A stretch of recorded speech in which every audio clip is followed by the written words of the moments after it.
자, 페라리 소속의 이명철 선수와 이야기 나눠보겠습니다. 이번 그 레이싱은 어땠나요?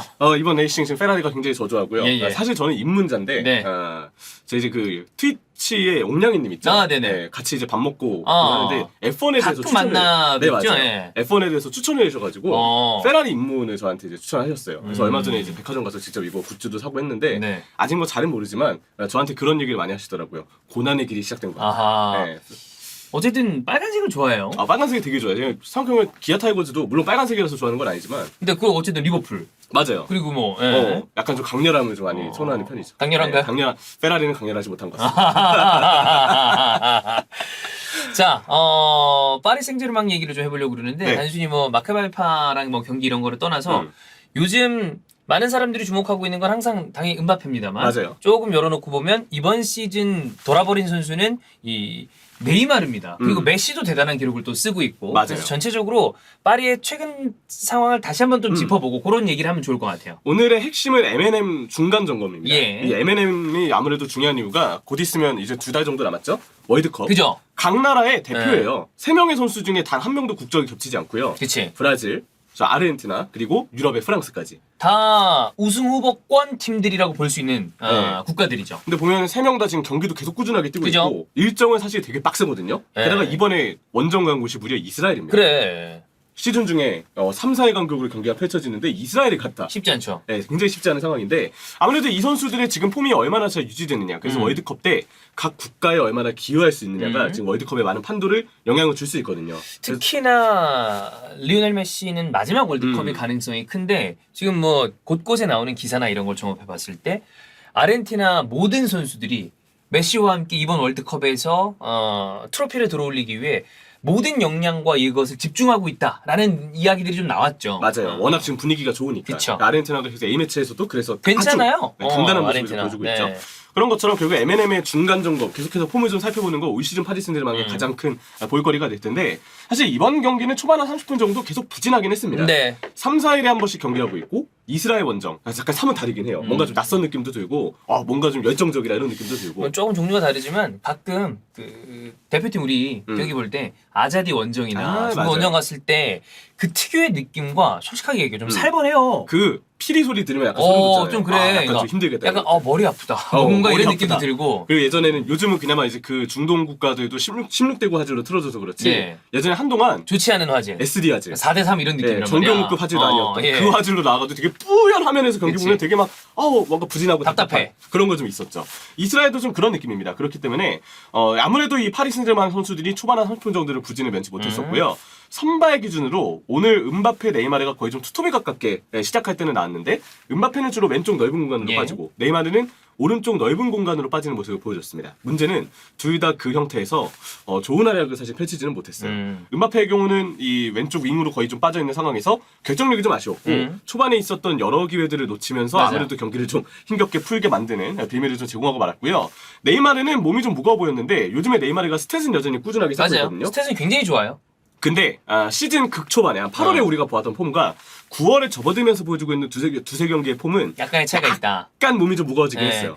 그래도 전체적으로 전 이번 시즌 네이마르가 굉장히 좀 좋다고 봅니다. 그게 저는 이게 좀 이해가 되는 게 8월에 네이마르가 너무 말도 안 되게 잘한 거예요. 그래, 진짜 막 미쳤었거든. 근데 모두가 이 12시의 고점이 쭉 유지되기 힘들고 중간중간에 잠깐 내려오는 시기도 있고 그거를 보통 그래서 다시 이렇게 어떻게 올려줄 수 있느냐가 본인의 관리, 코칭 스태프, 감독의 어떤 그 역량 이런 게 다 종합이 되죠. 근데 다행인 점은 네이마르가 약간 지금 9월에 좀 지쳐있는 약간 몸이 무거워 보이는 상황에서도 어쨌든 스탯은 꾸준히 쌓고 있다는 게 계속해서 본인의 팀 쓰임새를 안정적으로 보여주는 게 아닌가 싶고요. 하키미 선수가 이번에 선발이 아니었어요. 무키엘레가 나왔죠? 그래서 무키엘레가 나왔는데 무키엘레가 생각 이상으로 지금 부진했어요.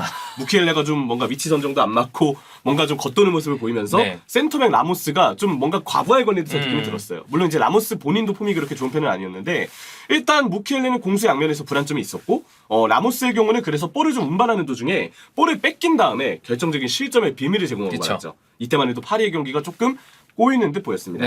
근데 경기 분위기를 바꿨던 건 메시와 음바페 듀오였어요. 뭐 사실 우리가 이 두 명의 어떤 그 얘기를 들었을 때 메시가 찔러주고 음바페가 마무리하겠네. 딱 그게 그려지잖아요.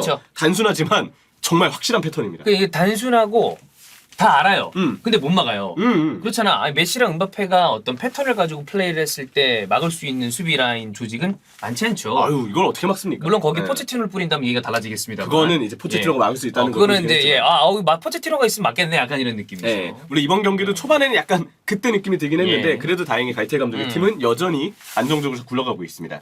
메시, 음바페 호흡을 제대로 보여줬고요. 공간을 잘 보는 메시, 그리고 메시가 당연히 볼을 주겠지? 라는 생각에 뛰어들어가는 플레이에 집중할 수 있는 음바페. 음바페가 그냥 뛰어들기만 하면 딱 그 속도를 살려서 받을 수 있는 앞쪽 공간에 메시의 패스가 그대로 뿌려지거든요. 네. 이거는 그냥 이름만 보아도 누구나 그려지는 그림이 그대로 실제로 나오고 있는 부분이라고 볼 수가 있는데 메시 특유의 그 약간 반박자 빠른 패스가 있죠. 항상 좀 있어요. 뭔가 좀 패스의 어떤 맞는 부위도 발등, 뭐 아웃프런트, 인프런트 좀 다양하게 패스가 구질이 뿌려지고요. 다르죠. 구질도 다르고 템포가 항상 빨라요. 맞아요. 그래서 수비가 뭔가 고개가 메시가 주는 볼 쪽으로 가기도 전에 이미 패스가 좀 뿌려지는 경우들이 많죠. 음바페는 다행히 메시와의 어떤 그 관계, 어떤 메시와의 호흡이 점점 더 좋아지고 있어서 메시가 그 패스를 위한 스텝을 밟을 때 이미 스프린트를 끊고 있어요. 그치. 그래서 리플레이를 보더라도 메시가 줄 때 이미 음바페는 절정의 어떤 속도가 딱 갖춰진 상황에서 그 공간에서 볼을 잡고 마무리를 할 수 있는 그런 기회가 나올 때가 많죠. 네. 그리고 음바페 덕분에 메시도 효과를 보고 있는 부분이 있어요.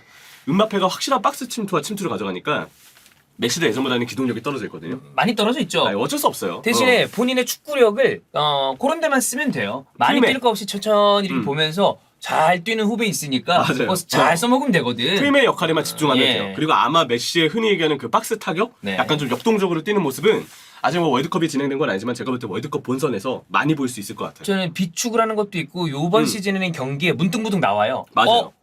다시 그냥 예전처럼 폭발적이지 못한데 그 슥슥 벗겨가는 그 드리블들이 이번 시즌에는 좀 볼 수 있어. 개인적으로 기대되는 건 어느 선수나 월드컵에 대한 동기부여는 커서 그쵸. 토너먼트에 뭔가 생존의 싸움, 이겨야만 하는 싸움에 들어갔을 때 본인의 능력보다 훨씬 더 엄청난 능력이 나올 때가 많거든요. 선수마다 크겠지만 메시는 그중 가장 클 수도 있거든. 맞아요. 네. 그 대표적으로 표현할 수 있는 경기가 메시의 러시아 월드컵 때 나이지리아전. 예. 그때 조별리그에서의 어떤 불안한 부분 때문에 메시가 수비 가담 진짜 열심히 그치. 하고 되게 빡세게 뛰었거든요. 네. 그런 모습이 아마 월드컵 때 나올 것이고 그때를 대비해서 체력적으로 지금 비축을 하고 있는 거 굉장히 좋은 상황입니다. 그래서 음바페가 그런 침투나 골문 타격을 해주니까 메시는 프리메 역할에 집중을 하게 되고요. 한 골과 하나의 도움을 기록하면서 이번에도 팀 승리에 견인을 했습니다. 전반 중반 이후에는 이제 음바페 위치가 다시 왼쪽 윙에서 좀 톱으로 조정이 되고 네. 메시랑 네이마르가 프리에 가까운 공미로 내려오면서 2-1 형태죠. 네, 3-4-1-2가 아닌 예. 2-1 형태로 전반전 중반 이후에 조정이 됐고요. 이후에는 이제 후반 중반에 하키미도 투입이 되고 3-4-2-1 형태에서 공격진의 동선이 다시 잡히니까 이게 다시 편해 보이더라고. 네, 자연스럽게 파리 생제르맹의 경기력이 올라오는 계기가 마련이 됐습니다. 그렇습니다. 메시가 이번에 1골 1도움을 기록하면서 세우게 된 기록들을 역시 좀 조명을 해야 돼요. 챔피언스리그에서의 기록들 아마 그러니까 저는 그거라고 생각해요. 챔스는 우리가 얘기하잖아. 호날두야. 네. 근데 이런 기록들을 보면 내가 챔스 못 뛰는 동안에 뭔가 이렇게 약간 조금씩이라도 변동되는 게 싫다라는 생각을 호날두가 한 건 아닌가라는 느낌이 이런 걸 보면 좀 들 때가 있어요. 라이벌이잖아요. 아무래도 의식이 안 될 수 없을 그치. 거거든요. 자, 보면은 역사상 최초로 챔피언스리그 18시즌 연속 득점을 했습니다. 메시가 데뷔를 한 거는 2004-2005 시즌인데 네. 데뷔골이 나온 시기는 2005-2006 시즌이었어요. 맞아요. 그러면서 그때 이제 이 시즌 챔피언스리그 우승도 차지했던 예. 메시와 바르셀로나가 되었죠. 이후에 쭉쭉쭉쭉쭉 계속해서 골을 넣었기 때문에 챔피언스리그 18시즌 연속 득점을 이루게 됐습니다. 18시즌. 그러니까 그때 태어난 사람이 성인이 될 때까지 네. 매 시즌 출전해서 뭐 지금 골이라고 얘기했지만 골 솔직히 좀 많이 넣었어. 그렇잖아. 그러니까요. 예. 이제 본인의 선택에 따라서 갈릴 문제겠지만 아마 앞으로도 계속해서 연달아 골을 그럴 거예요. 넣어줄 것 같아요. 예. 또 파리에 남는다면 파리는 챔피언스리그 진출이 어려울 팀은 아니기 때문에 무난하죠. 네, 그런 부분에서 뭐 걱정이 안 되는 기록이고요. 옵타의 기록입니다. 챔피언스리그에서 메시가 이번에 골을 넣으면서 마카비 하이파 상대로 골을 그렇지. 넣었죠. 39팀 상대로 득점에 성공했다고 합니다. 봐, 호날두가 38팀이잖아. 이런 게 싫은 거야. 예, 의식이 안될 수가 없네. 이렇게 생각하겠지. 나도 뛰어야 되는데. 뛰어야 되는데. 이것만 지금 그래서 오히려 봐라. 호날두가 나랑 동갑이에요. 85년생. 그러면 네. 보통 내가 나이가 많은 건 아니지만 그 아주 또 적은 것도 아니잖아. 그러니까 이제 좀 있으면 나도 중년소리 들을 나이가 됐는데 그러면 이런 거에 어느 정도 좀 사람이 초연해진단 말이야. 그래. 그거 말고 또 중요한 것들이 있으니까. 그러기 마련인데 여기에 너무 과하게 집착하는 것 때문에 사람들이 좀 아우 넌 왜 그러냐 도대체 이러는 건데 이런 걸 보면 내가 무슨 생각인지 좀 알 것 같아. 이해는 돼요. 메시가 툭 올라가니까 아씨 이런 그렇죠. 거. 그럼 기록 2개 얘기하니까 벌써 호날두 생각이 그래. 나잖아요. 아 이거 지금 심리적으로 네. 힘들겠다 이런 것들. 그렇습니다. 자 근데 39팀 상대 이게 챔피언스리그 대회 역사상 최초고요. 이유는 호날두가 38팀이기 그치. 때문에 그 부분을 다시 한번 강조를 드리고 자 ESPN의 기록입니다. 도움에 대한 기록은 사실 이제 통계 사이트마다 다르기 때문에 약간의 맞아. 오차는 있을 수 있는 점을 고려해 주시고 어시스트는 좀 다 달라요. 네, 이건 어쩔 수 없어요. 근데 ESPN에서는 2022년 최다 도움으로 지금 메시와 데브라이너가 18개의 도움으로 타이를 이루고 있다. 예. 이 점을 이제 얘기를 했고요. M&M의 지금 호흡이 굉장히 물이 올라 있고 특히 스탯을 통해서 확인할 수 있습니다. 메시 10경기 5골과 8개의 도움. 예. 네이마르 가장 대단하죠. 10경기 11골과 7개의 도움. 미친 스테이지죠. 정말 미친 스탯이죠. 음바페 8경기 9골.